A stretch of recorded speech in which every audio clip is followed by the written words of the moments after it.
ಸುದ್ದಿಸಾಕ್ಷಿ news ಚಾನಲ್ಗೆ ಸ್ವಾಗತ.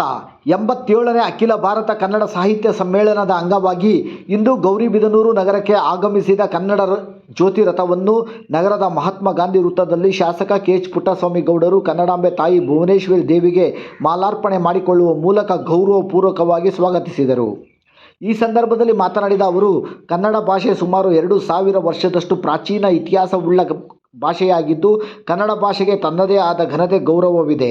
ಕನ್ನಡ ಭಾಷೆಗೆ 7 ಜ್ಞಾನಪೀಠ ಪ್ರಶಸ್ತಿಗಳು ಬಂದಿದ್ದು, ಪಂಪ, ರನ್ನ, ಜನ್ನ, ರಾಘವಾಂಕ, ಕುವೆಂಪು, ದ. ರಾ ಬೇಂದ್ರೆ, ಕಂಬಾರರಂಥ ಮಹಾನ್ ಕವಿಗಳು ಕನ್ನಡ ಭಾಷೆಯನ್ನು ಇನ್ನಷ್ಟು ಶ್ರೀಮಂತಗೊಳಿಸಿದ್ದಾರೆ ಎಂದ ಅವರು, ನಾಡು ನುಡಿ ಜಲ ರಕ್ಷಣೆಗಾಗಿ ನಾವೆಲ್ಲರೂ ಸದಾ ಜಾಗೃತರಾಗಿರಬೇಕೆಂದು ಶಾಸಕ ಕೆ.ಎಚ್. ಪುಟ್ಟಸ್ವಾಮಿ ಗೌಡರು ಈ ಸಂದರ್ಭದಲ್ಲಿ ಕರೆ ನೀಡಿದರು.